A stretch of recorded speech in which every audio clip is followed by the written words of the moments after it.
All right. We return for part two of Thucydides' history of the Peloponnesian War. And I guess I should probably explain why I just ended the last one the way I did. I spent the subsequent day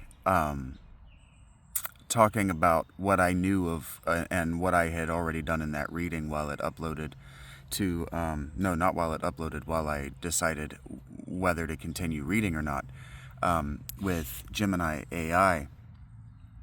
And what I learned is that some of my instinct about what I was inclined to talk about here goes untalked about in professional historical and literary critical circles, and I was right. I was right. So, if we're going to continue reading this my way, we have to understand that I am doing my best to contribute to the broader conversation around history's mysteries, because there are things that we just don't know. There are things that we don't know, and there are a lot of things that we teach students from a time when we didn't have good archaeology. And so there are a lot of things that we do know that we have to reteach professionals. And by we, I mean not me, human beings.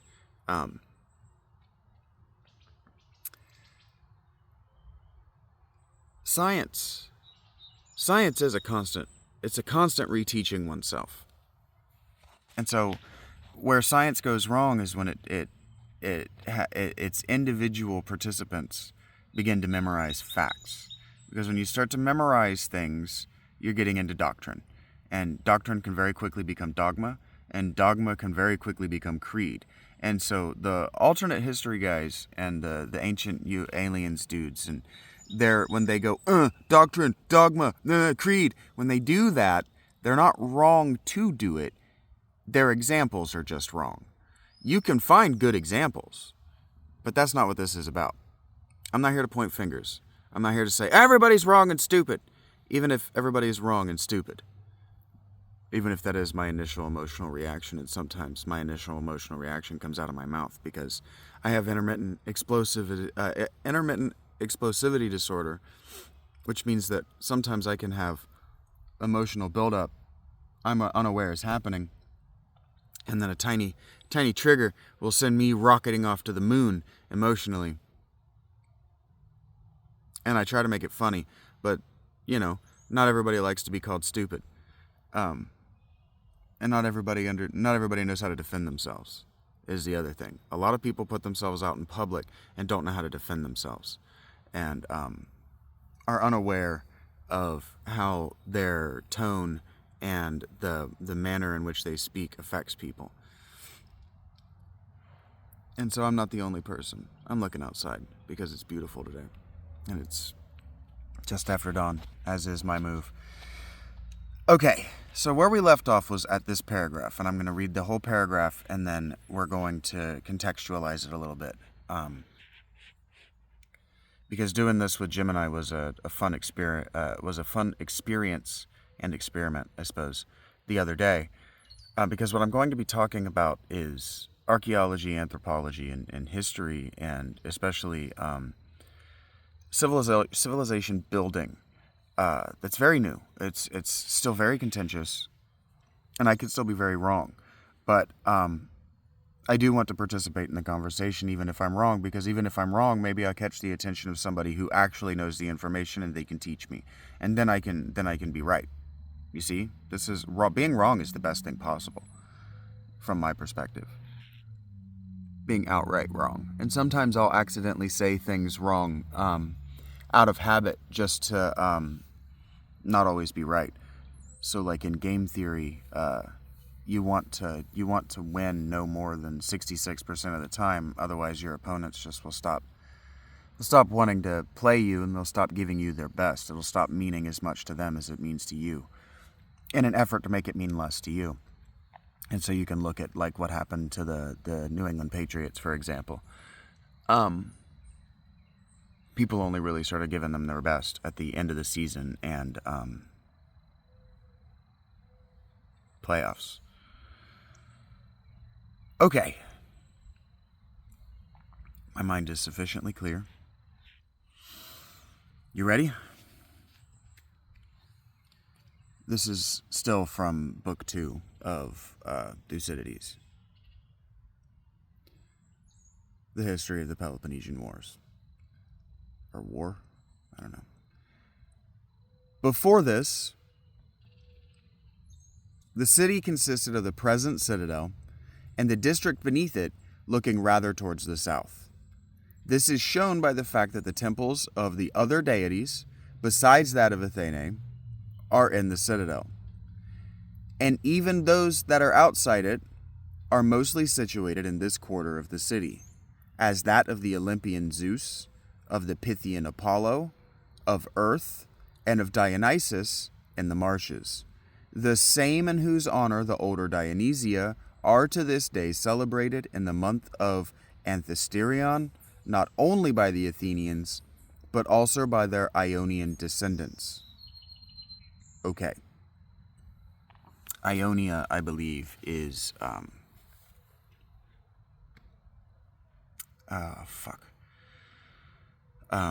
Anatolia. The Anatolian Greeks, I believe, were the Ionian Greeks. That's not the important part of this. The important part of this is I didn't immediately know what that first sentence meant. The city consisted of the present citadel and the district beneath it. That's where I left off. I was like, wait a minute. Okay, so a citadel doesn't mean what it would mean in the later Middle Ages. And so what I told you I was going to do is I'm going to go have a conversation with Gemini AI about this and see if I'm getting this very wrong, or see if maybe there's something encoded in the way this translation was translated that translationized is what I started to say. That's hiding information about what the translator thinks is being said here compared to what was in the scientific historical consensus about this era of Greece's history. And so what I asked effectively is, okay, so what does the word citadel mean? Let's start there. And effectively it means city on a hill. And so it means a defended city on a hill. And so I said, now wait a minute. That sounds like something to me, because it comes to French from Italian. And I'm like, now wait a minute. Because Italian isn't Latin. Italian is very much influenced by Lombard. And Lombard is a similar root language to the Franks. The Lombards and the Franks were similar people from a similar original geographical locale.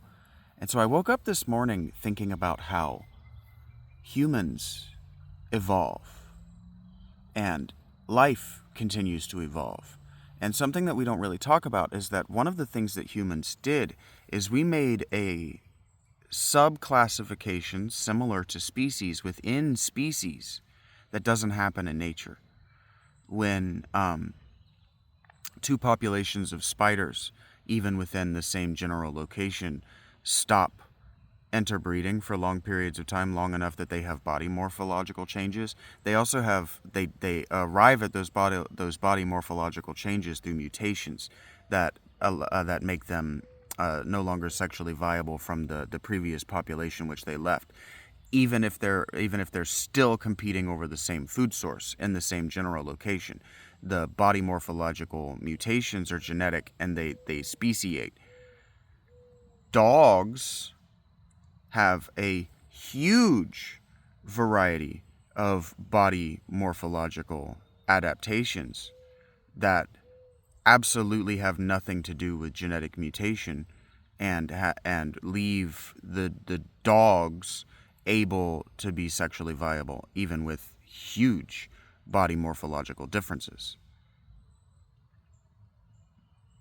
Like a pug and a cane corso can still breed. Shouldn't. Can. I mean, fuck, pugs shouldn't even be allowed to breed. That's neither here nor there. Humans are similar. In the time of Thucydides, the language they used, the word they used for these obvious morphological and cultural differences among different human species, population groups, the term they used was race.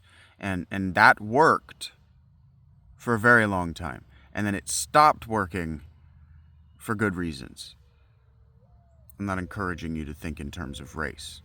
But if you were to ask me, like, are you a racist? I would say, oh, absolutely. I absolutely see the different morphological and cultural differences in human population groups, and I acknowledge that they exist. Now, do I think any one is superior to any other? No. That's the dumbest thing you can possibly think. Like, that's the stupidest opinion you can possibly come to as an informed, educated person.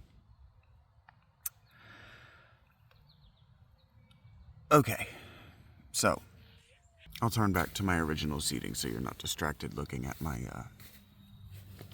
self-care material, toothpaste and hairbrush, and maybe I can get that pretty tree in the camera.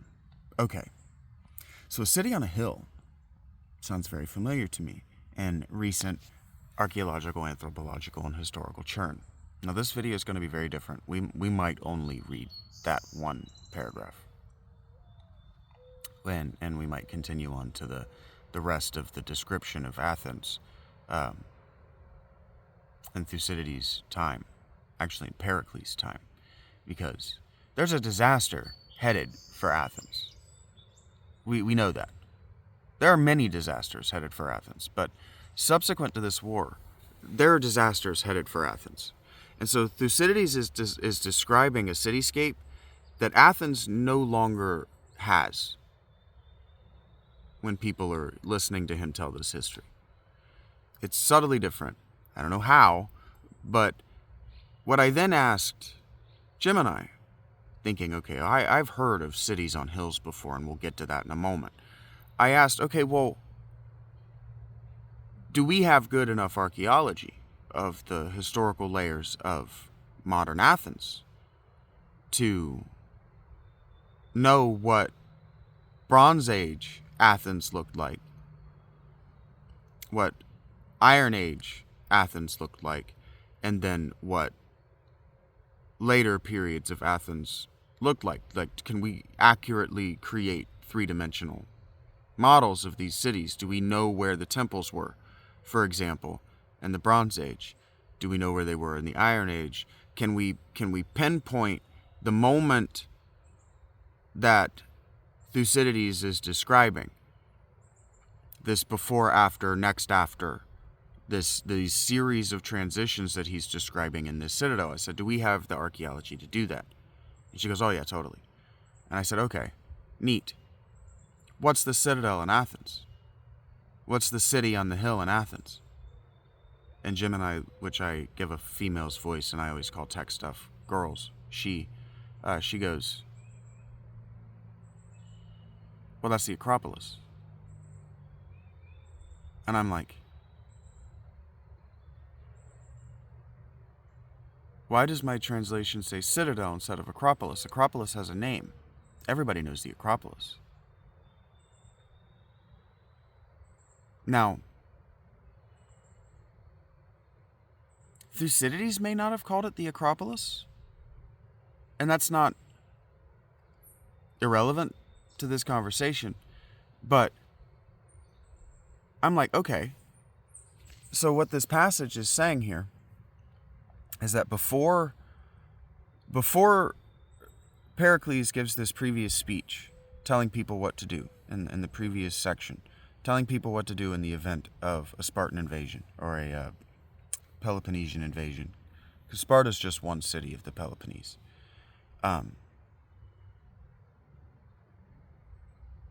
That's what's going on in the previous section. And then he says that in that time, before Thucydides is writing, that before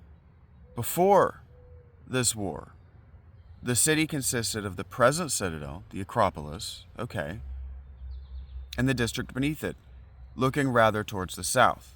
And so I said, okay, well, I asked Gemini, okay, well, is that what the archaeology shows? That the earliest settlement of Athens was south of the Acropolis? And she goes, yeah, they settled there in prehistory, before Greek was a language, as we understand it, before the Attic Greek was a dialect. And I said, okay, why? Why to the south? And then I hypothesized, is that just the easiest approach to the top of the Acropolis, the hill? And she goes, yeah, effectively, yeah. And I said, okay. So what that means to me, and now I don't use Gemini to validate my opinions. I use Gemini to negatively criticize my opinions and to contextualize whether I could be wrong. To help me know what consensus would say about what I'm saying. And she goes, no, rather, I say, okay, well, that sounds to me like the temples, that Acropolis was an important place before the settlement to the south expanded beyond the initial settlement because of this. What he says. Thucydides is telling Athenians after the Peloponnesian War that this city was originally settled rather to the south of the Acropolis. They don't know this. This isn't something that everybody remembers. And he uses the proof. This is shown by the fact that the temples of the other deities. And so, I'm going to go back to the previous paragraph and see which other deities he's talking about. And the only deity that he mentions by name in the previous passage is Theseus. And he talks about how somebody dates a feast called Feast of Union, in which they keep in honor of the goddess. And so the goddess is Athena, or Athene, as it's spelled here, Athene, as it's spelled in my translation. And so what he's saying, effectively, is that the city was founded around the city in the hill. The citadel, the Acropolis, was founded around a temple to Athena. We kind of know this because all cities were dedicated. They began with a temple to a god. Typically, that god was actually like Athena. Actually, it was Athena of that place, or Athena of that place, or Athena of that place. It was kind of a thing. There were also temples to Zeus of that place, or Zeus to that place, or Zeus of specific abstractions. And he goes on to say that we know that the city built up, or rather that the town at the foot of the Acropolis built up around the temples atop the Acropolis, because in addition to Athena's temple up there is also the temple of Olympian Zeus, Pythian Apollo, Gaia, and of Dionysus of the marshes. And that's not irrelevant because Olympian Zeus isn't a civic Zeus. And so when people talk about Zeus being the god of oaths, or the god of friendship, or the god of justice, they are mistaken, at least in the city of Athens, because theirs is the Olympian Zeus, the same conception of Godhead that would later be termed by Gnostics the demiurge, something, an entity, an intellect beneath the panpsychic universe, the all-mind, the all-God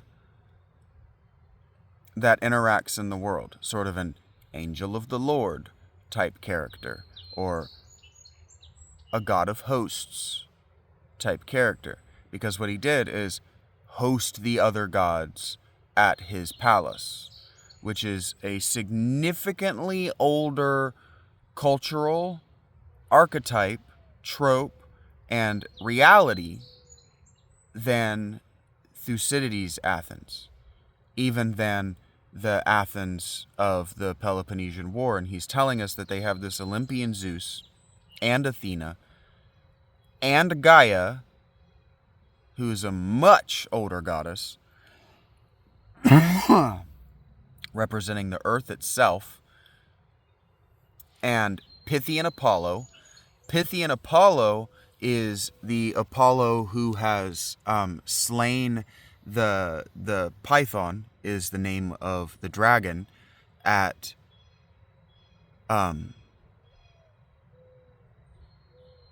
Delphi. Sorry, I wanted so bad to say at Apollo, but that the Oracle of Apollo at Delphi was once upon a time the Oracle of Python at Delphi. Apollo's priestesses, the Oracle herself, were called Pythia because they maintained the tradition. They just rededicated the god. You see what I'm saying? That's important because that shows us chronologically where we are in the evolution of Apollo as a character. He's still bound to Delphi. And so he hasn't done many of the heroic things that he will do in later myths that put him at or above the seat of Zeus, Olympian Zeus. And then Dionysus of the Marshes, and he still calls him Dionysus of the Marshes because he's not just Dionysus yet. You have to distinguish which Dionysus you mean, because this is the Dionysus of the Marshes, and we do know that he's shared with other peoples that left Apollo, kept the tradition alive, is what he's saying there. And all of these gods being up there means that this site, the Acropolis, the citadel that predates the town that's being defended now as a city in the Peloponnesian War many hundreds of years later, maybe even millennia later, from the original foundation of settlement on this site, is what he's describing.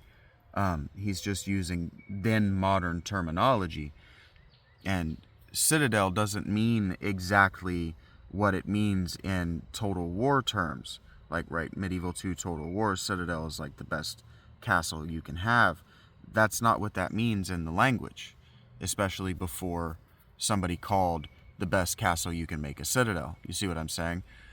It just means a city on a hill. And so what he's saying is the original settlement on the hill had these temple sites.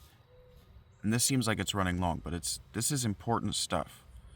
And I'm building out a theory that this was originally a pilgrimage site, and the town at the foot worked like a trade site. It worked like a place for people to seek hospitality while they were waiting to be attended by the temples up top, and that the temples up top were put in a defensive position because you do everything. You settle everything in a defensive position first, and then you go to the easy access point and you block that off too, so people can't just besiege you at the easy access point.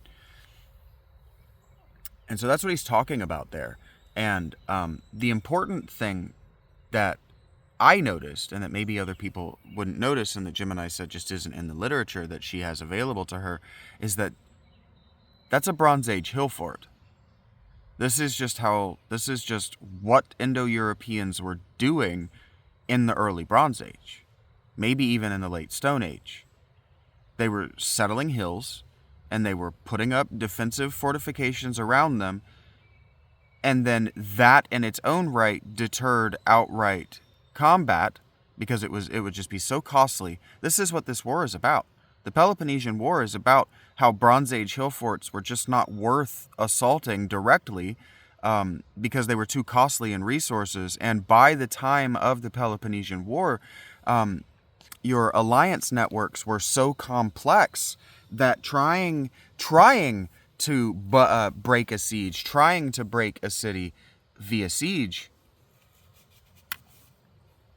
was almost certain suicide. And so that's probably, if you look at settlements like the Hallstatt culture, or you look at the way early Iron Age Britain was being settled, or early Iron Age Gaul, or other places that the Indo-European language family was settling down permanently at the time that Athens was being settled permanently, there's a pattern.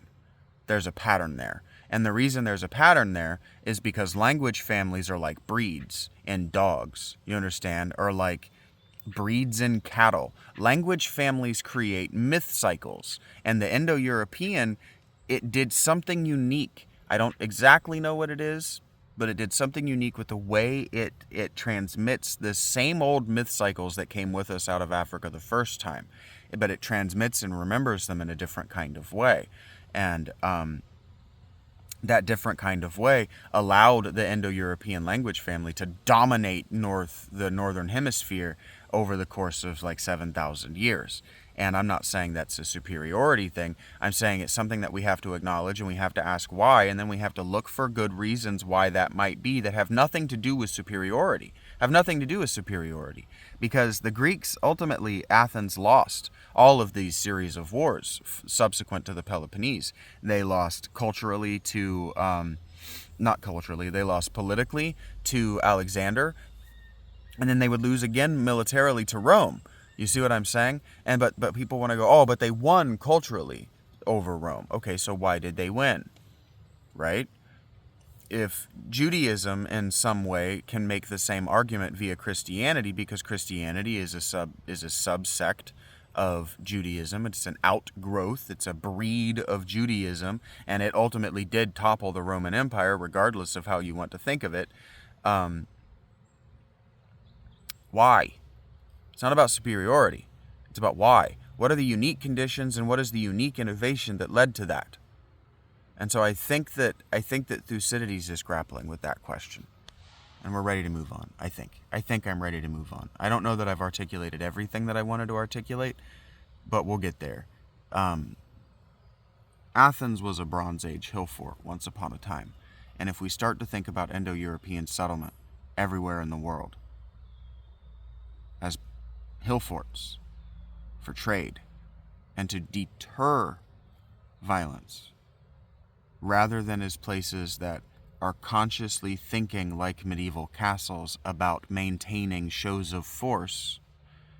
And then if we think of that tradition from the Lombards and the Franks and other northern European peoples that eventually migrated south and west, and we say, okay, well, if building a town, putting a wall around it, and then making that wall spectacular as a show of force becomes a cultural icon of something not just to do, but also to show how powerful your GDP is, why is it impossible that that's where walls began?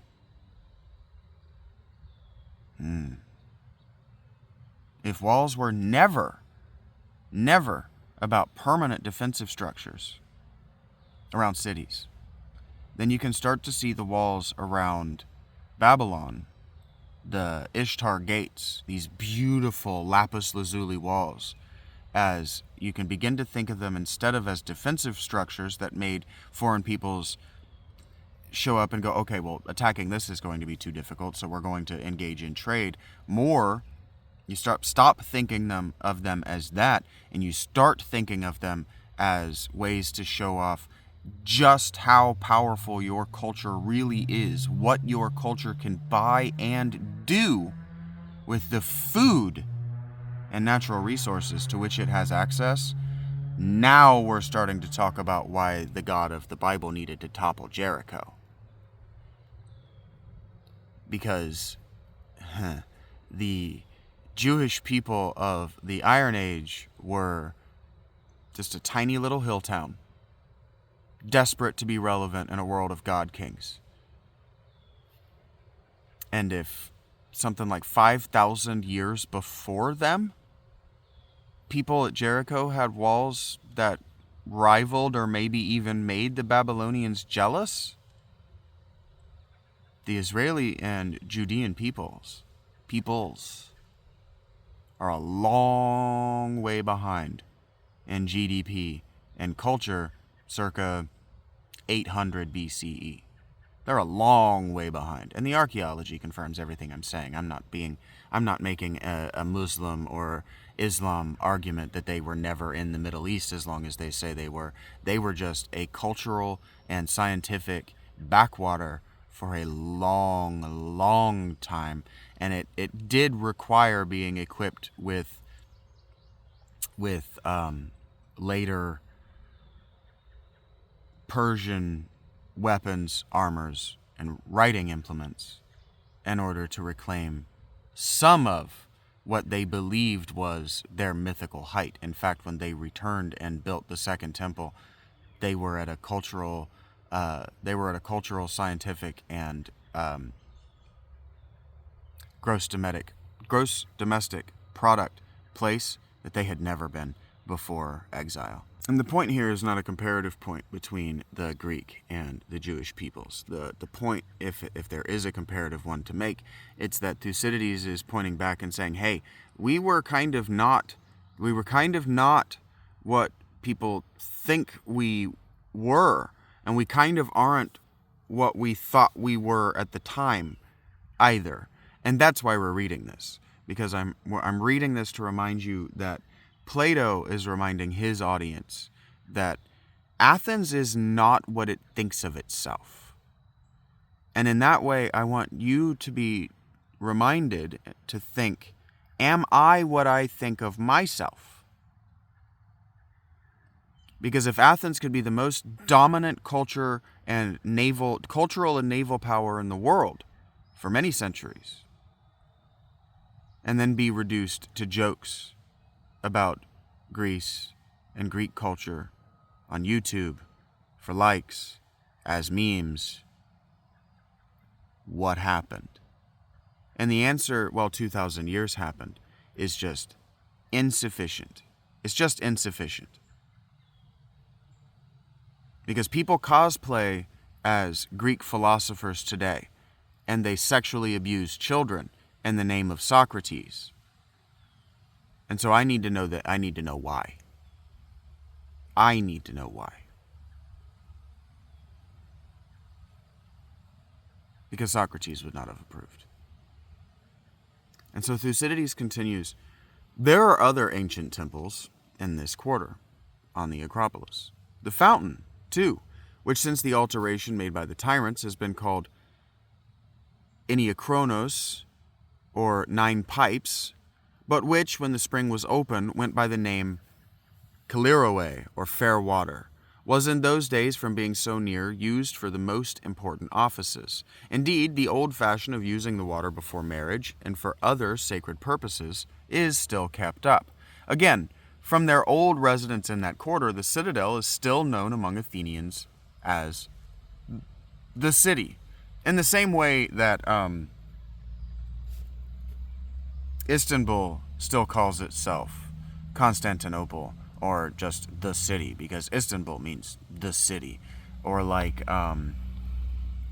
when I lived in Asheville, they called old downtown the city. We're going to go into the city, right? Old downtown is just almost always universally called the city, at least in Indo-European language families.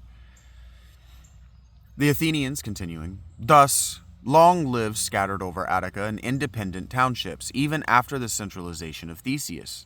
Old habit still prevailed, and from the early times down to the present war, most Athenians still lived in the country with their families and households, and were consequently not at all inclined to move now, especially as they had only just restored their establishments after the Median invasion.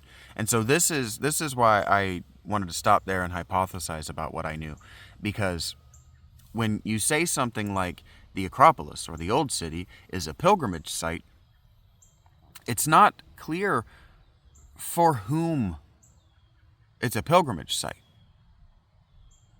But Theseus just told us, the majority of the citizenry, the people who identify as Athenian and identify with the goddess Athena, of the Acropolis, of that particular site, don't live adjacent to that particular site. They support that particular site with their pilgrimage dollars. They wouldn't be dollars back then, drachma. Pilgrimage talents, even. Okay? And so these are people who come in for the religious things, or they come in to have their weddings done, right? This is a place of decentralized government. Even after Theseus centralized the government at Athens, it's a place of decentralized government, that is, governing of people's lives. The way they self-govern is by agreeing to come to this place for important offices. So they can seek important officials, and so they can have important official documents signed, so they can have important official business taken care of. But they live away. Now, if you live in an urban environment, you don't understand this thinking. And this is why I'm reading this to you in the context of the Phaedrus. Because if you live in a rural environment, you understand this.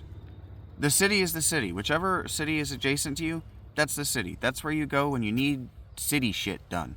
Otherwise, you don't go there. But you understand that the sub-businesses, like the McDonald's in your town, when you spend the McDonald's there, when you go to the Tractor Supply Company and you spend your money there, you know the money's going to the city. You know that. You're not an idiot. But in the city, that's not obvious.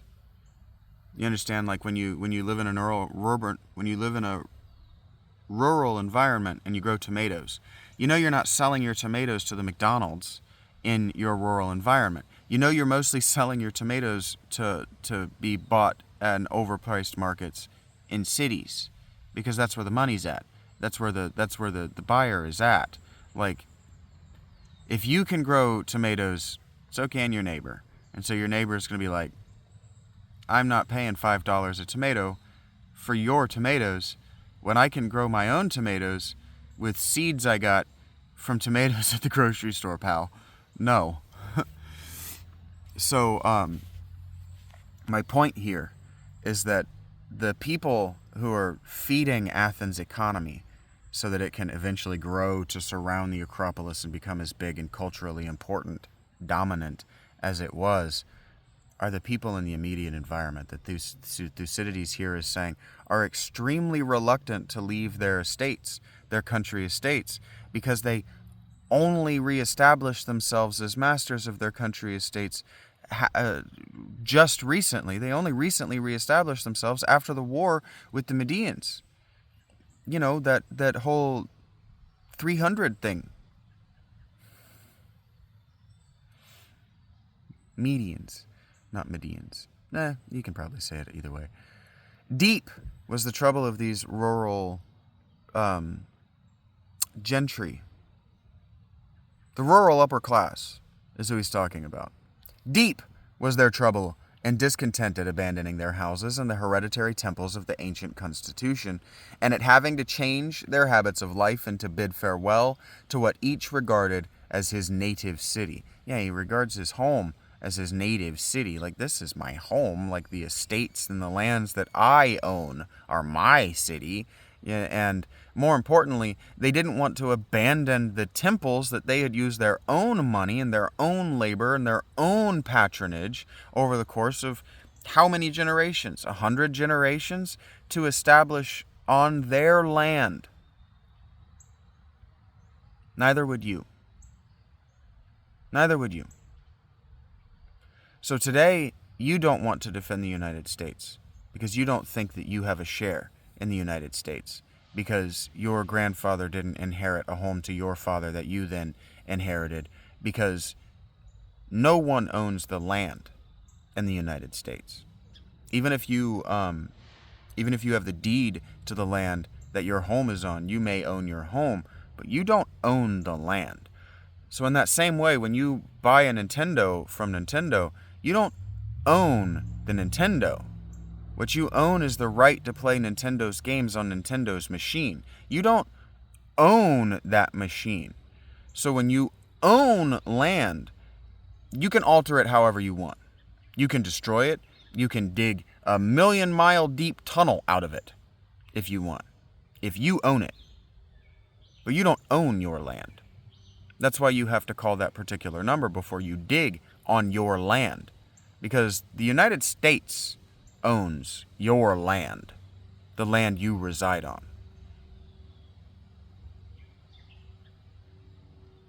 Yeah. Think about that for a second. And so your great-granddad didn't establish a family shrine on his land because he doesn't own his land. So his spirit and his being and his will aren't tied to his ownership of his land. That is not the case for the Athenian people outside Athens heading into the Peloponnesian War. Everyone in their family is tied to that land. Their ghosts are tied to making sure that that land is fertile.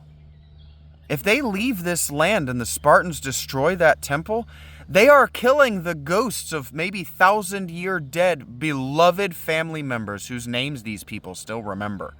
This is serious shit. You can't contextualize this as a United States person, as an American citizen, because you don't own the land.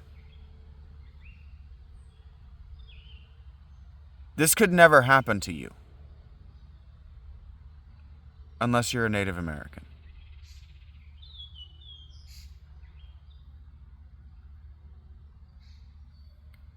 When these rural elite arrived at Athens, though a few had houses of their own to go to, or could find an asylum with friends or relatives, by far the greater number had to take up their dwelling in the parts of the city that were not built over, and in the temples and chapels of the heroes, except the Acropolis, and the temple of the Eleusinian Demeter, and such other places as were always kept closed.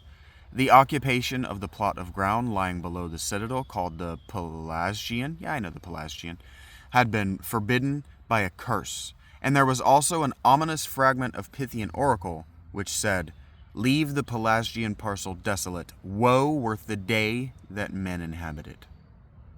These people believed that ghosts on the land could harm you, and that if you lived too close to them, they would.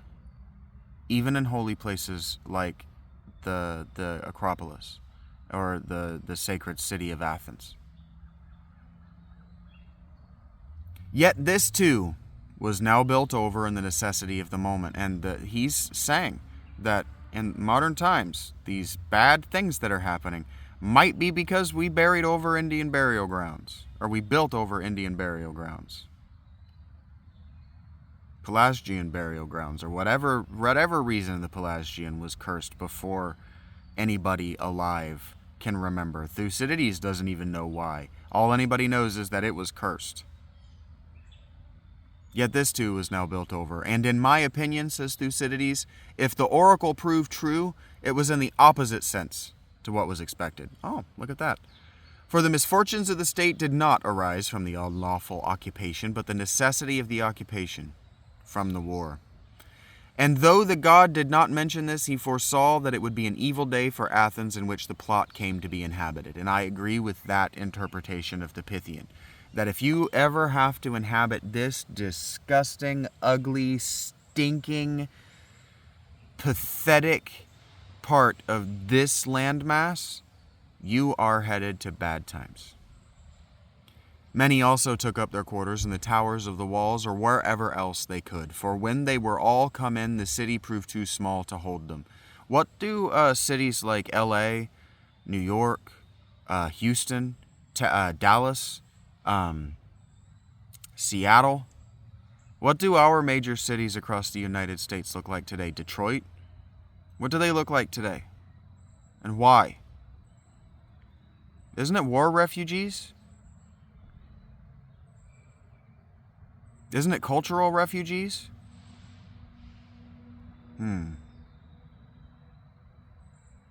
For when they were all come in, the city proved too small to hold them. Though afterwards they divided the long walls and a great part of Piraeus into lots and settled there. All this while great attention was being given to the war. The allies were being mustered, and an armament of 100 ships equipped for Peloponnese. Such was the state of preparation at Athens. So we ended last time talking about all their preparations for siege and moving all the people in, and now we just talked about what they did with all the people when they moved them in. And then he ends that by segueing and saying that there was also a naval expedition being prepared. While all this is going on, there's a naval expedition happening as well. Meanwhile, the army of the Peloponnesians was advancing. The first town they came to in Attica was, I think that's pronounced Winnowe, where they went to enter the country. Sitting down before it, they prepared to assault the wall with engines and otherwise. Winnowe, standing upon the Athenian and Boeotian border, was of course a walled town, and was used as a fortress by the Athenians in time of war. So the Peloponnesians prepared for their assault and wasted some valuable time before the place. This delay brought the gravest censure upon Archidamus. Even during the levying of the war, he had credit for weakness and Athenian sympathies by the half measures he had advocated, and after the army had assembled, he had further injured himself in public estimation by his loitering at the isthmus and the slowness with which the rest of the march had been conducted. And here we're saying that the king of Sparta, Archidamus, does not, or Archidamus, I think might be how I pronounce that, he doesn't really want to stomp his way through people who aren't the city of Athens. But he's being forced to by these alliances. And so he's taking his time with this city of Winnowe.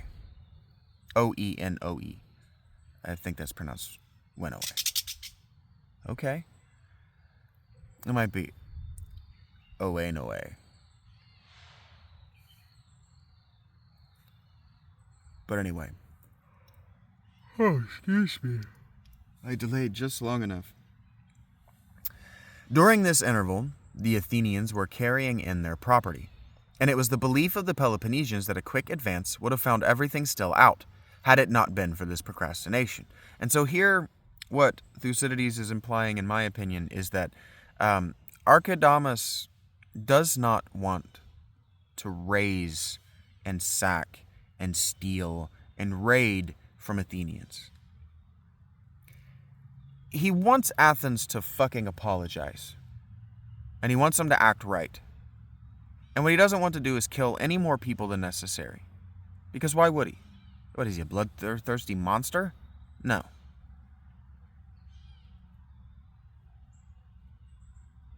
Such was the feeling of the army toward Archidamus during the siege. But he, it is said, expected that the Athenians would shrink from letting their land be wasted and would make their submission while it was still uninjured. And this is why he waited. He thought they would seek peace terms early, once they started to see their money slow down from Winnowe. But after he had assaulted Winnowe, and every possible attempt to take it had failed, as no herald came from Athens, he at last broke up his camp and invaded Attica. This was about 80 days. That's a long time. 80 days after the Theban attempt upon Plataea, just in the middle of summer, when the corn was ripe and Archidamus, son of Zeuxis, king of Lacedaemon, was in command. Corn here is not the plant you're thinking of, the yellow thing with all of the kernels. Corn just means any grain, any grain plant.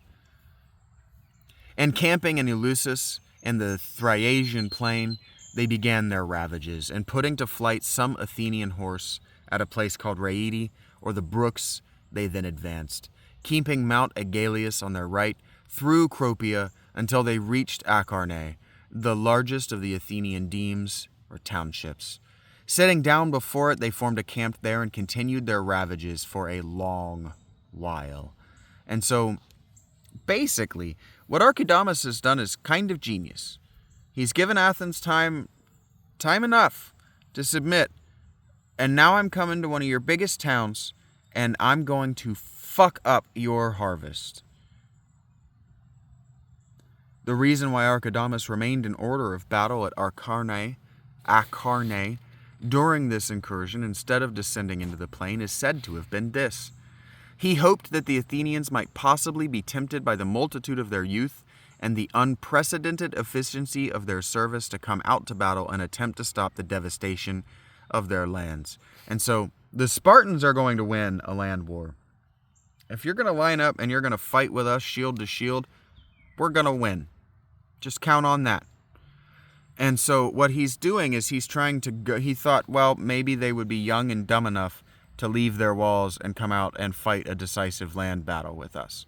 Because if you take Dan Carlin at face value and you believe that these ancient civilizations, these ancient kingdoms, cities, whatever, alliances, empires, could only take one or two punches, then that's what Archidamus is counting on. That the Athenians, being young and inexperienced with land combat, are going to come out and get smacked around, and then their mothers and wives are going to demand peace. And that's just not what the Athenians are going to do. Because one of the things that we would learn if we were to read this entire book and we were to really dive deep into understanding the Peloponnesian War is that Pericles himself is no slouch. But if they lose Pericles, Athens is in trouble. Archidamus thought the place itself a good position for encamping, and it seemed likely that such an important part of the state as the 3,000 heavy infantry of the Acarnanians would refuse to submit to the ruin of their property and would force a battle on the rest of the citizens.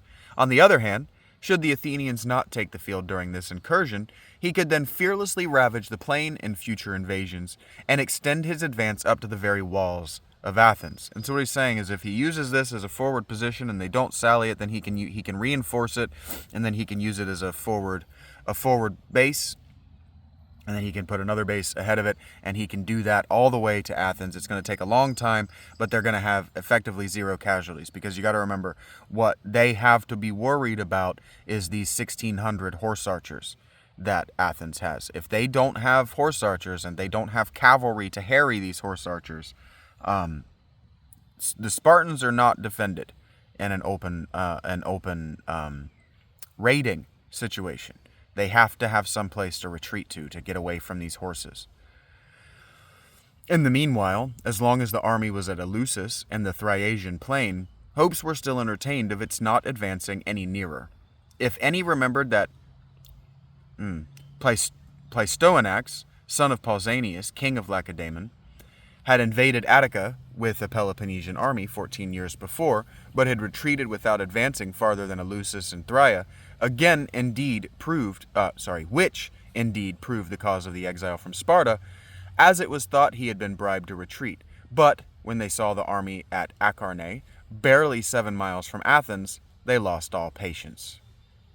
The territory of Athens was being ravaged before the very eyes of the Athenians. I'm not going to tell you that I understood what I just read up until...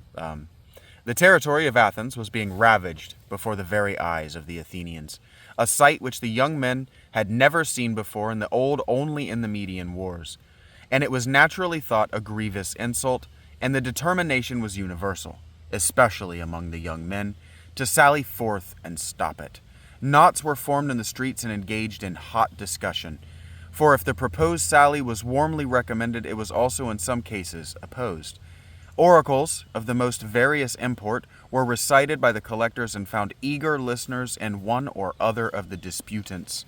Foremost and pressing for the sally were the Acarnanians, as constituting no small part of the army of the state, as it was their land that was being ravaged. In short, the whole city was in a most excited state. Pericles was the object of general indignation. His previous counsels were totally forgotten. He was abused for not leading out the army which he commanded, and was made responsible for the whole of the public suffering.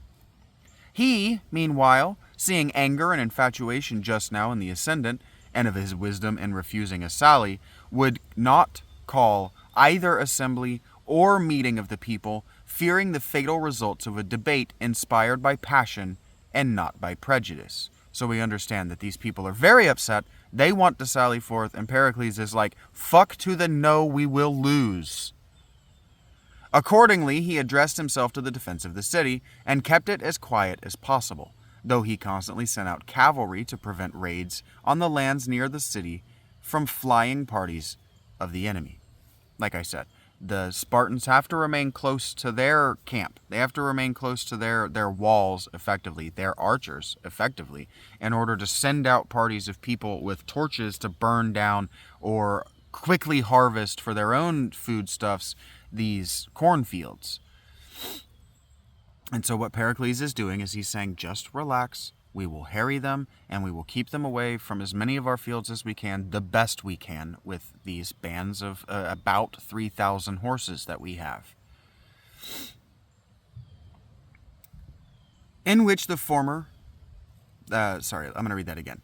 There was a trifling affair, because I didn't read that sentence. There was a trifling affair at Phrygia, between a squadron of the Athenian horse with the Thessalians and the Boeotian cavalry, in which the former had rather the best of it, until the heavy infantry advanced to the support of the Boeotians, when the Thessalians and Athenians were routed and had lost a few men, whose bodies, however, were recovered the same day, without a truce. The next day the Peloponnesians set up a trophy. Ancient alliance brought the Thessalians to the aid of Athens, those who came being the Larissaeans, Pharsalians, Cranonians, Pyrasians, Gertonians, and Pheraeans. Again, you don't need to know these names. I don't know these names, clearly. The Larissaean commanders were Polymedes, and Aristonius, two party leaders in Larissa. The Pharsalian general was Menon. Each of the other cities had also its own commander. In the meantime, the Peloponnesians, as the Athenians did not come out to engage them, broke up from Acharnae and ravaged some of the demes between Mount Parnes and Brilessus.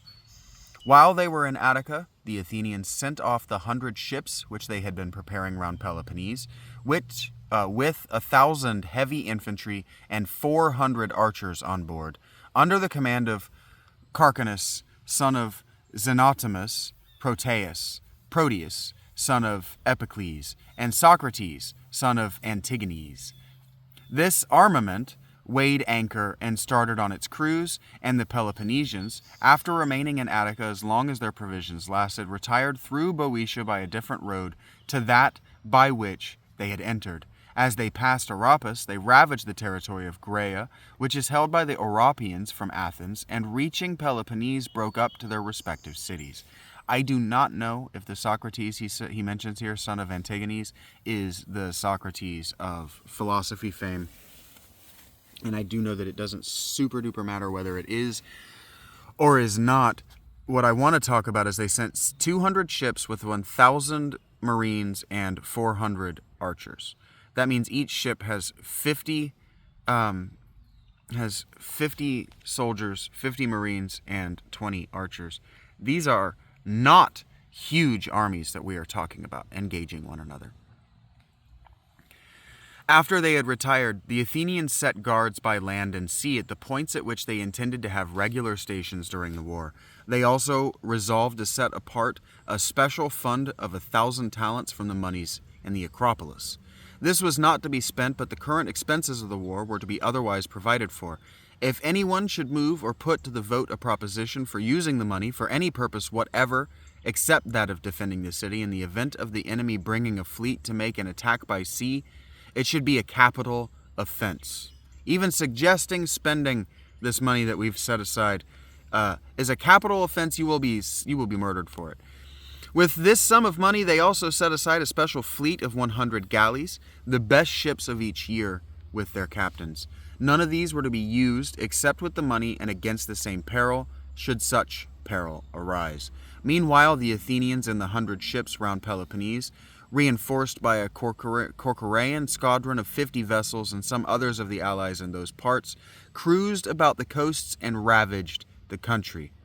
Among other places, they landed in Laconia, and made an assault upon Methone, where, being no garrison in the place, and the walls being weak, there being no garrison in the place, and the wall being weak. As I told you, this is what the Peloponnese are going to be dealing with. This is what I warned you was going to happen, and this is what is happening. But it so happened that Brasidas, son of Tellus, a Spartan, was in command of a guard for the defense of the district. Hearing of the attack, he hurried with 100 heavy infantry to the assistance of the besieged, and, dashing through the army of the Athenians, which was scattered over the country and had its attention turned to the wall, threw himself into Methone. He lost a few men in making good his entrance, but saved the place and won the thanks of Sparta by his exploit, being thus the first officer who obtained this notice during the war. And this is what I told you that the Spartans were going to do. They were going to have roaming armies ready to go and support any of these cities they heard was in trouble, towns they heard was in trouble. The Athenians at once weighed anchor and continued their cruise. Touching at Phaia and Elis, they ravaged the country for 2 days and defeated a picked force of 300 men that had come from the Vale of Elis, and the immediate neighborhood to the rescue. But a stiff squall came down upon them, and, not liking to face it in a place where there was no harbor, most of them got on board their ships, and, doubling Point Ichthys, sailed into the port of Phaia. In the meantime, the Messenians and some others who could not get on board marched over by land and took Phaia. The fleet afterwards sailed round and picked them up and then put to sea. Phaia being evacuated, as the main army of the Eleans had now come up, the Athenians continued their cruise and ravaged other places on the coast. About the same time, the Athenians sent 30 ships to cruise round Locris and also to guard Euboea. Cleopompus, son of Clinias, being in command. Making descents from the fleet, he ravaged certain places on the sea coast and captured Thronium and took hostages from it. He also defeated at Alope the Locrians that had assembled to resist him. During the summer, the Athenians also expelled the Aeginetans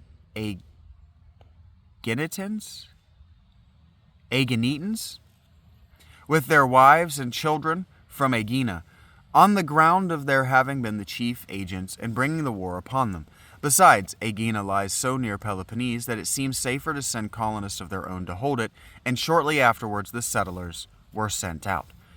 And so this is kind of another thing that I told you, or at least I remember telling Gemini, was going to happen in this war, that the Athenian defense was going to start to colonize and hold Peloponnese or near Peloponnese cities as defensive structures that they could then raid from in the same way that the Spartan king is doing in Attica. This war is going to get ugly. It's going to be very much World War II at the Maginot Line, or was that World War I at the Maginot Line? Besides, the banished the Aeginetans found an asylum in Thurea, which was given to them by Lacedaemon, not only on account of her quarrel with Athens, but also because the Aeginetans had laid her under obligations at the time of the earthquake and the revolt of the Helots. The territory of Thurea is on the frontier of Argolis and Laconia, reaching down to the sea. Those of the Aeginetans who did not settle here were scattered over the rest of Hellas. The same summer, at the beginning of a new lunar month, the only time, by the way, at which it appears possible, the sun was eclipsed after noon. After it had assumed the form of a crescent and some of the stars had come out, it returned to its natural shape. During the same summer, Nymphodorus, son of Pythes, and Abderite, whose sister Sitalces had married, was made their proxenus by the Athenians and sent for to Athens. They had hitherto considered him their enemy, but he had great influence with Sitalces, and they wished their prince to become their ally. Confusing politics with names that are hard to remember. None of this is super important. Just go with it. Sitalces was the son of Teres and king of the Thracians. Teres, the father of Sitalces, was the first to establish the great kingdom of the Odysrians on a scale quite unknown to the rest of Thrace. I'm sorry, my body has reactions to those boring parts and unnecessary parts for me to remember in books.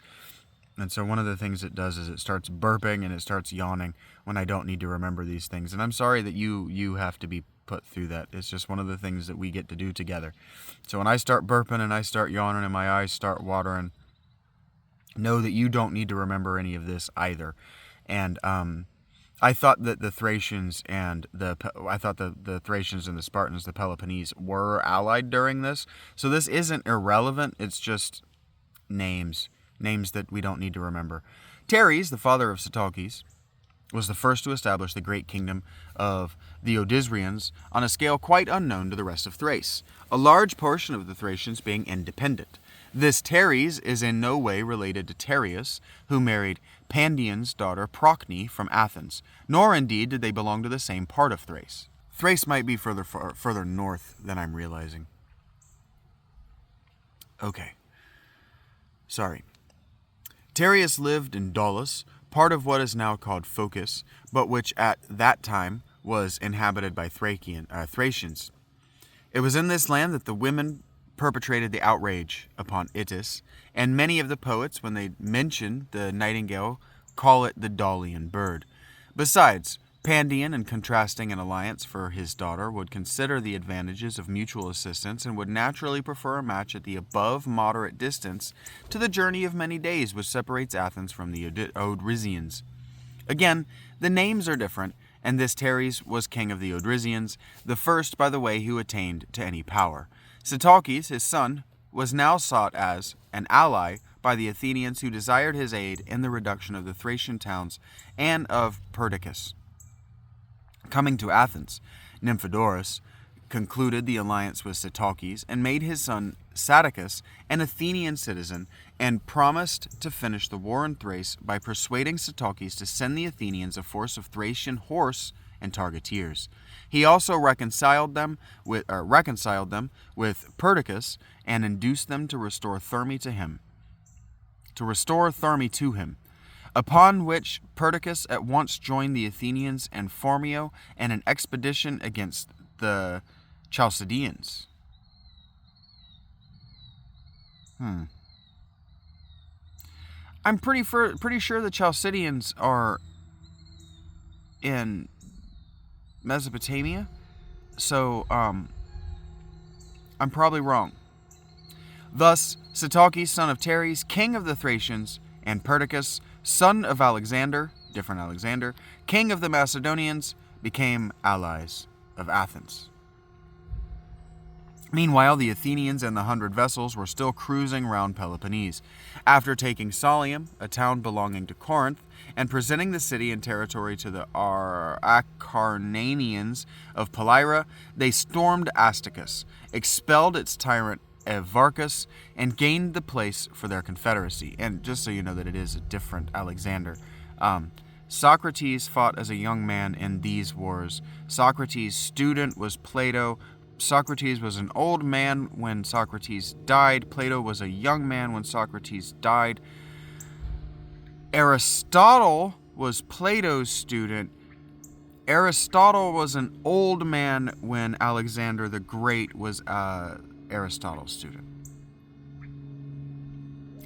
After taking Solium, a town belonging to Corinth, and presenting the city and territory to the Acarnanians of Palmyra, they stormed Astacus, expelled its tyrant Evarchus, and gained the place for their confederacy. Next they sailed to the island of Cephallenia and brought it over without using force. Cephallenia lies off Acarnania and Leucas, Leucas, and consists of 4 states: the Palians, Cranians, Samaeans, and Pronaeans. Not long afterwards, the fleet returned to Athens. Towards the autumn of this year, the Athenians invaded the Megarid with their whole levy, resident aliens included, under the command of Pericles, son of Xanthippus. The Athenians and the 100 ships round Peloponnese on their journey home had reached Aegina, and hearing that the citizens at home were in full force at Megara, now sailed over and joined them. This was without doubt the largest army of Athenians ever assembled, the state being still in the flower of her strength and yet unvisited by the plague. Full 10,000 heavy infantry were in the field, all Athenian citizens, besides the 3,000 before Potidaea.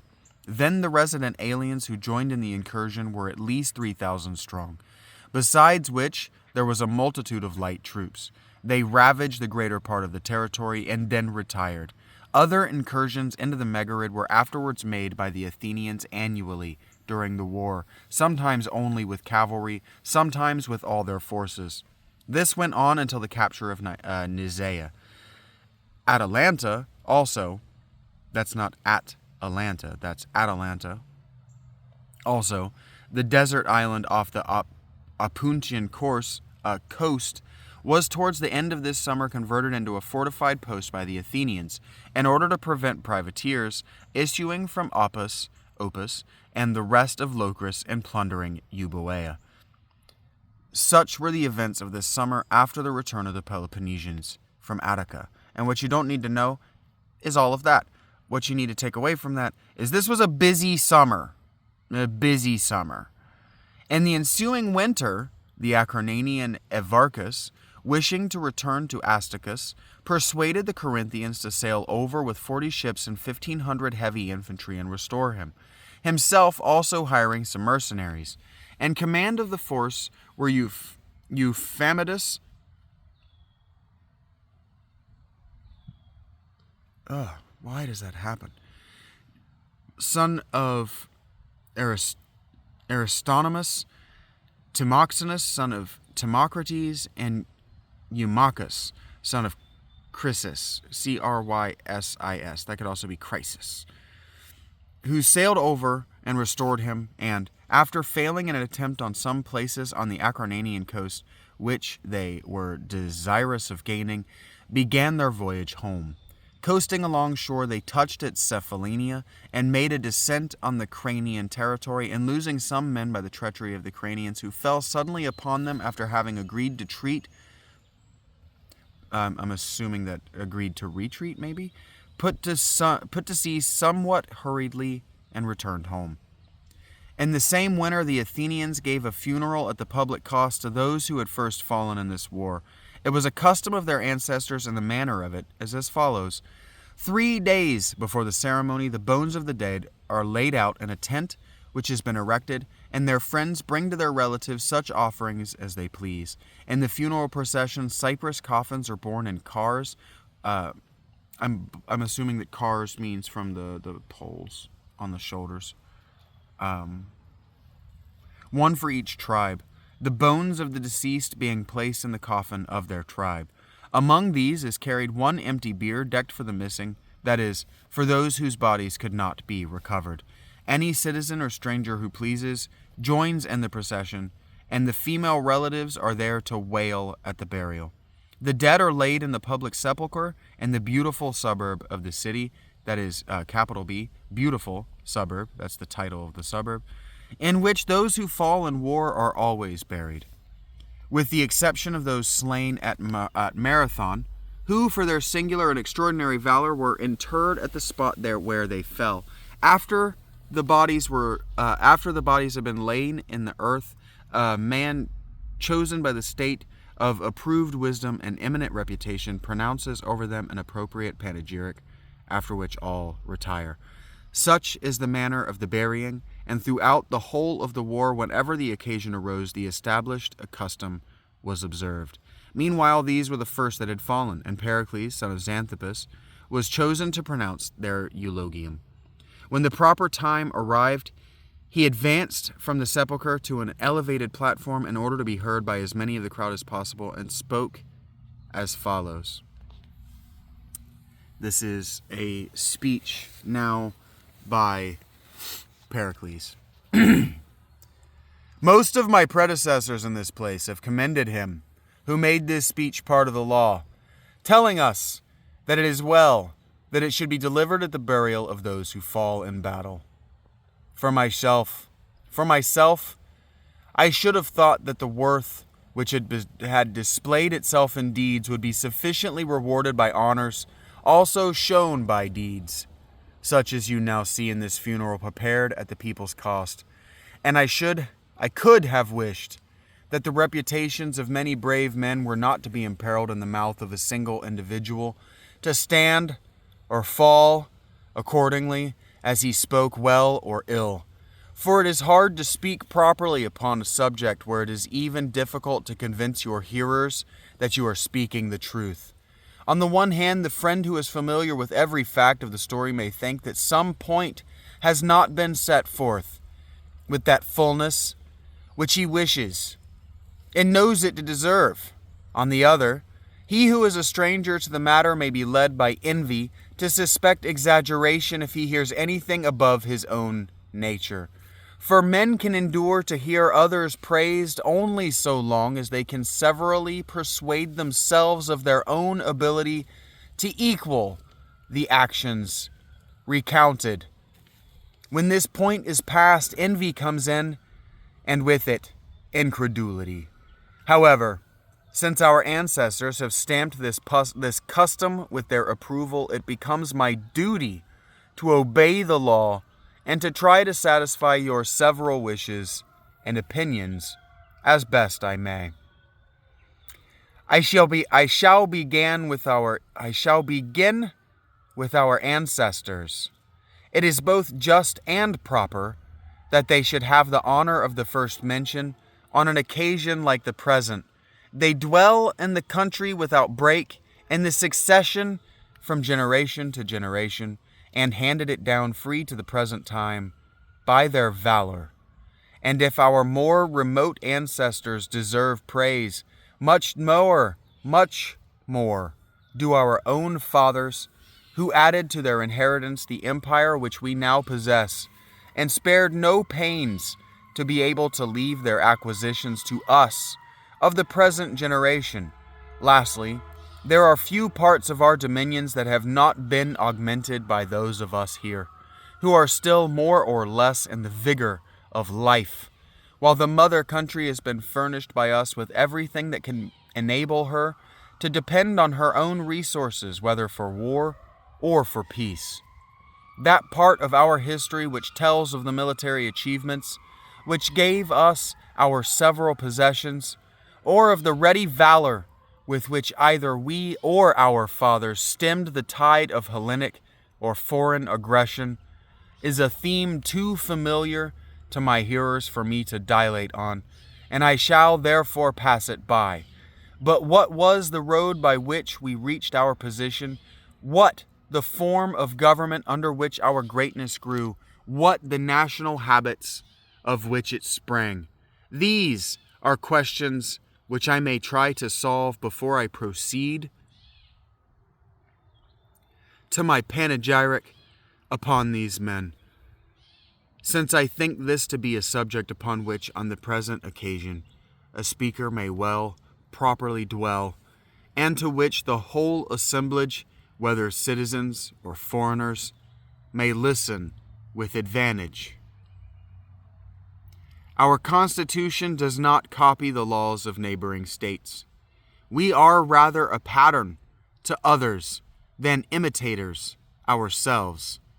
Its administration favors the many instead of the few. This is why it is called a democracy. If we look to the laws, they afford equal justice to all in their private differences. If no social standing, advancement in public life falls to reputation for capacity, class considerations not being allowed to interfere with merit, nor again does poverty bar the way. If a man is able to serve the state, he is not hindered by the obscurity of his condition. The freedom which we enjoy in our government extends also to our ordinary life. There, far from exercising a jealous surveillance over each other, we do not feel called upon to be angry with our neighbor for doing what he likes, or even to indulge in those injurious looks which cannot fail to be offensive, although they inflict no positive penalty. But all this ease in our private relations does not make us lawless as citizens. Again, this fear is our chief safeguard, teaching us to obey the magistrates and the laws. And, I'm going to be super bummed if for some reason the microphone on my headphones has been turning on and off this whole time. I'm very sorry to break in with all of that in the middle of this beautiful speech.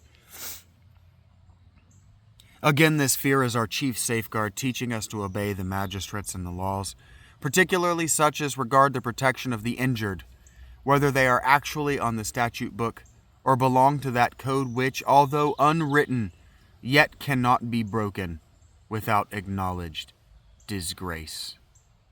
Further, we provide plenty of means for the mind to refresh itself from business. We celebrate games and sacrifices all the year round, and the elegance of our private establishments forms a daily source of pleasure and helps to banish the spleen, while the magnitude of our city draws the produce of the world into our harbor, so that to the Athenian the fruits of other countries are as familiar a luxury of those of his own. If we turn to our military policy, there also we differ from our antagonists. We throw open our city to the world, and never by alien acts exclude foreigners from any opportunity of learning or observing. Although the eyes of an enemy may occasionally profit by our liberality, trusting less in system and policy than to the native spirit of our citizens, while in education, where our rivals from their very cradles, by a painful discipline, seek after manliness, at Athens we live exactly as we please, and yet are just as ready to encounter every legitimate danger. In proof of this, it may be noticed that the Lacedaemonians do not invade our country alone, but bring with them all their confederates, while we Athenians advance unsupported into the territory of a neighbor, and fighting upon a foreign soil usually vanquish with ease men who are defending their homes. Our united force was never yet encountered by any enemy, because we have at once to attend to our marine and to dispatch our citizens by land upon 100 different services. I'm sorry. I grew up in North Carolina, and sometimes my mouth wants me to read that or some of this like this. In proof of this, it may be noticed that the Lacedaemonians do not invade our country alone, and I just do not actually want to sound like that. So,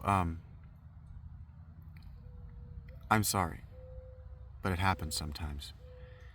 Our united force was never yet encountered by any enemy, because we have at once to attend to our marine and to dispatch our citizens by land upon 100 different services. Made myself laugh. So that, wherever they may engage with some such fraction of our strength, a success against a detachment is magnified into a victory over the nation, and a defeat into a reverse suffered at the hands of our entire people. And yet, if with habits not of labor but of ease, and courage not of art but of nature, we are still willing to encounter danger, we have the double advantage of escaping the experience of hardships and in anticipation, and of facing them in the hour of need as fearlessly as those who are never free from them.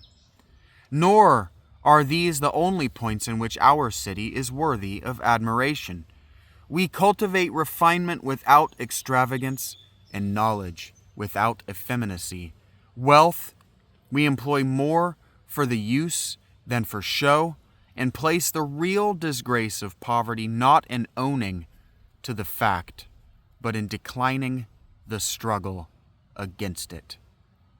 I want to say something very quickly. In Phaedrus, Plato has Socrates talk about how lovers and non-lovers, but lovers in his speech in praise of the non-lover, in defense of the non-lover, that I've already read for YouTube, and which this is something of a sequel to, in fact. Socrates, by way of Plato's pen, Socrates tells the young Phaedrus, in the voice of a non-lover, that lovers damage the minds and souls of their beloved by asking them to be effeminate. And so you tell me whether Plato had this speech in his mind when he said that in Socrates' mouth.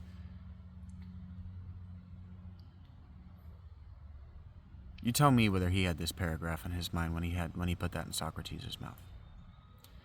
Nor are these the only points in which our Athenian city is worthy of admiration.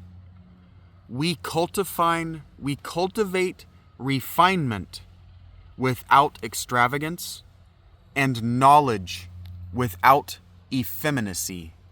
Wealth we employ more for use than for show, and place the real disgrace of poverty not in owning to the fact, but in declining the struggle against it.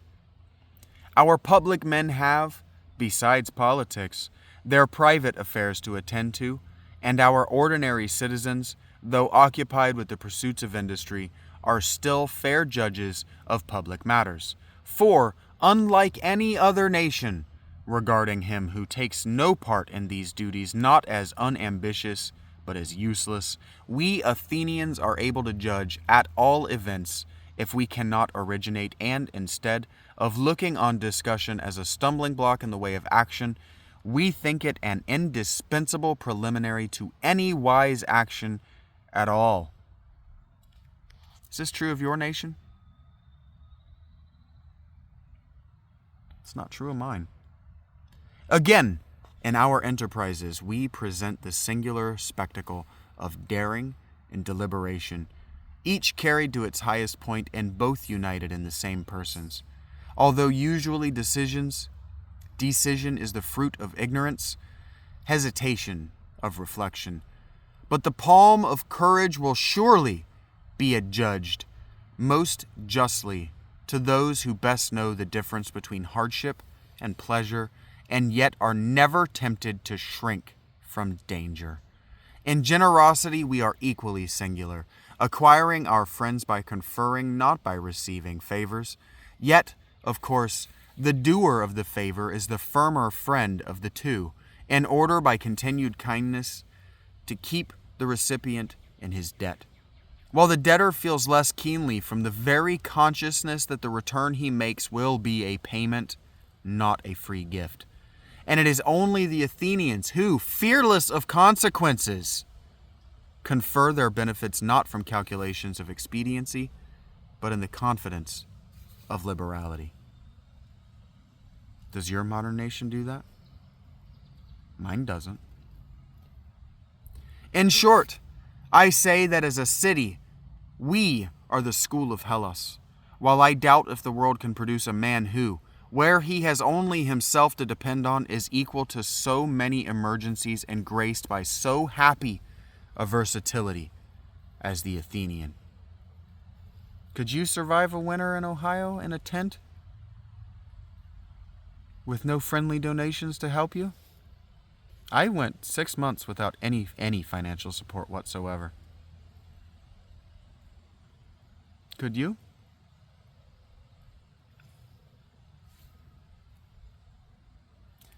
For Athens alone of her contemporaries is found, when tested, to be greater than her reputation, and alone gives no occasion to her assailants to blush at the antagonist by whom they have been worsted, or to her subjects to question her title by merit to rule. Rather, the administration of the present and succeeding ages will be ours, since we have not left our power without witness, and have shown it to be mighty proofs. And far from needing a Homer for our panegyrist, or other of his craft whose verses might charm for the moment only, for the impression which they give to melt at the touch of fact, we have forced every sea and land to be the highway of our daring, and everywhere, whether for evil or for good, have left imperishable monuments behind us. Such is the Athens for which these men, and the assertion of their resolve not to lose her, nobly fought and died. And well may every one of their survivors be ready to suffer in her cause. Indeed, if I have dwelt at some length upon the character of our country, I want to say that again. If I have dwelt at some length upon, why can't I say this? Indeed, if I have dwelled at some length upon the character of our country, it has been to show that our stake in the struggle is not the same as theirs who have no such blessings to lose. And also that the panegyric of the men over whom I am now speaking might be some definite proofs established. That panegyric is now in a great measure complete. For the Athens that I have celebrated is only what the heroism of these and their like have made her, men whose fame, unlike that of most Hellenes, will be found to be only commensurate with their deserts. And if a test of worth be wanted, it is to be found in their closing scene, and this not only in cases in which it set the final seal upon their merit, but also in those in which it gave the first intimation of their having any. For there is justice in the claim that steadfastness in this country's battles should be as a cloak to cover a man's other imperfections, since the good action has blotted out the bad, and his merit as a citizen more than outweighed his demerits as an individual. But none of these allowed either wealth with its prospect of future enjoyment to unnerve his spirit, or poverty with its hope of a day of freedom and riches to tempt him to shrink from danger. No, holding that vengeance upon their enemies was more to be desired than any personal blessings, and reckoning this to be the most glorious of hazards, they joyfully determined to accept the risk, to make sure of their vengeance, and to let their wishes wait. And while committing to hope the uncertainty of final success in the business before them, they thought fit to act boldly and trust in themselves. Thus, choosing to die resisting rather than to live submitting, they fled only from dishonor, but met danger face to face, and after one brief moment, while at the summit of their fortune, escaped, not from their fear, but from their glory. So died these men as became Athenians. You, their survivors, must determine to have as unfaltering a resolution in the field, though you may pray that it may have a happier issue. And not contented with these ideas derived only from words of the advantages which are bound up with the defense of your country, though these would furnish a valuable text to a speaker even before an audience so alive to them as the present, you must yourselves realize the power of Athens and feed your eyes upon her from day to day, till love of her fills your hearts, and then, when all her greatness shall break upon you, you must reflect that it was by courage, sense of duty, and a keen feeling of honor and action that men were enabled to win all this, and that no personal failure in an enterprise could make them consent to deprive their country of their valor, but they laid it at her feet as the most glorious contribution that they could offer. For this offering of their lives made in common by them all, they each of them individually received that renown which never grows old. And for a sepulchre, not so much that in which their bones have been deposited, but that noblest of shrines wherein their glory is laid up, to be eternally remembered upon every occasion on which deed or story shall call for its commemoration. For heroes have the whole earth for their tomb, and in lands far from their own, where the column with its epitaph declares it, there is enshrined in every breast a record unwritten, with no tablet to preserve it, except that of the heart. These take as your model, and judging happiness to be the fruit of freedom and freedom of valor, never decline the dangers of war. For it is not the miserable that would most justly be unsparing of their lives. These have nothing to hope for. It is rather they to whom continued life may bring reverses as yet unknown, and to whom a fall, if it come, would be most tremendous in its consequences. And surely to a man of spirit, the degradation of cowardice must be immeasurably more grievous than the unfelt death which strikes him in the midst of his strength and patriotism. Comfort, therefore, not condolence, is what I have to offer to the parents of the dead who may be here. Numberless are the chances to which, as they know, the life of a man is subject. But fortunate indeed are they who draw for their lot a death so glorious as that which has caused your mourning, and to whom life has been so exactly measured as to terminate in the happiness in which it has been passed. Still, I know that this is a hard saying, especially when those are in question of whom you will constantly be reminded by seeing in the homes of others blessings of which once you also boasted. For grief is felt not so much for the want of what we have never known as for the loss of that to which we have been long accustomed.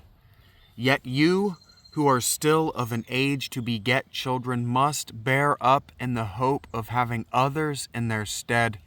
Not only will they help you to forget those whom you have lost, but will be to the state at once a reinforcement and a security.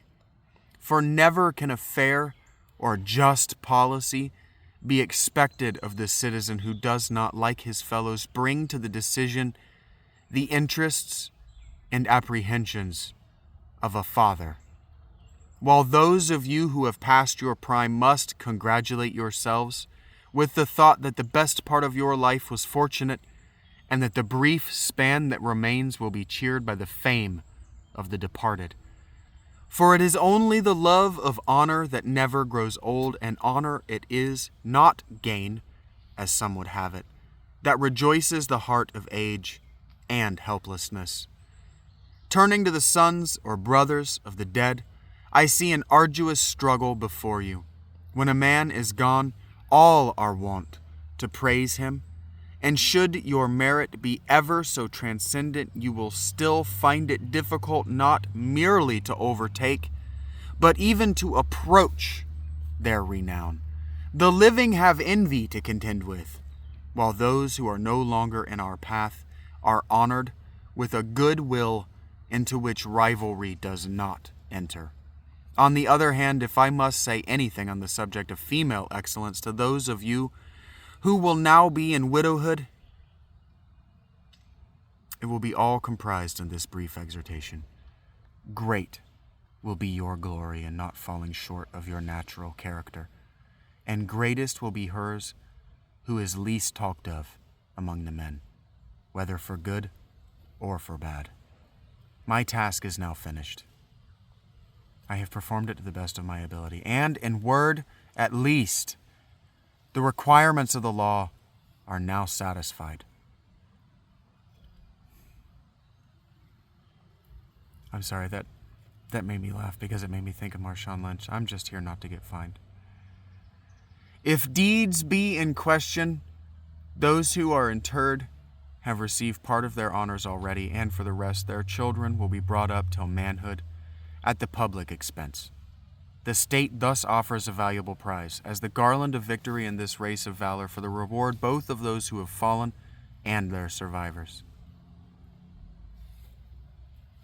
Does your nation-state provide for the children, the educations, the food, the houses, the futures of its fallen soldiers? I don't think mine does.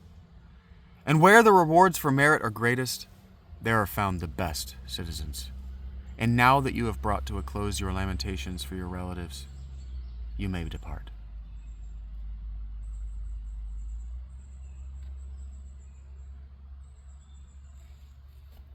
That's what I wanted to read for you. That's the Thucydides that I wanted to share with you. And I wanted you to have the context of why he recorded that speech by Pericles. His high point, his climax, is to the widows. Take that, feminism. Just take that. Take this whole speech. Stick it in your pipe. And smoke it.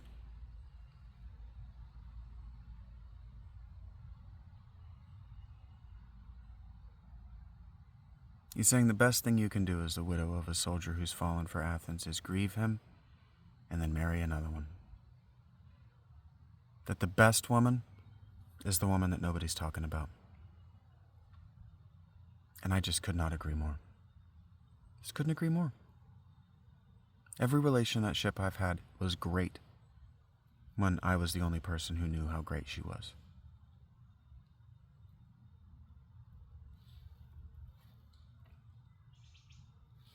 And so maybe this channel will stop being great when you aren't the only person who knows how great I am.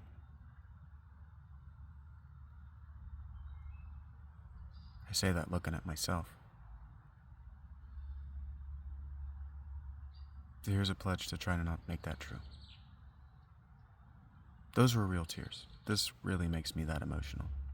Much of this old stuff makes me that emotional to read. I read.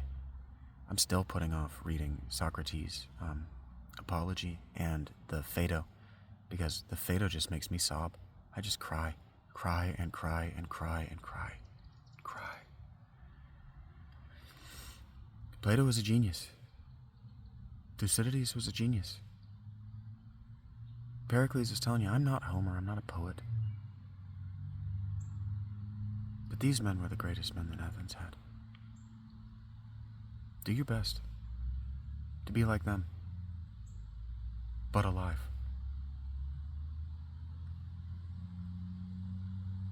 So maybe I would tell you the same. The earth is littered with heroes.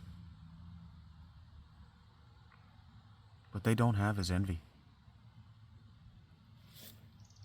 What they don't want is to be Jeff Bezos. Unattainable wealth and to abuse people sexually because they have the money to get away with it. They just want their children to be happy. And their grandchildren and their great-grandchildren and their wives and their husbands.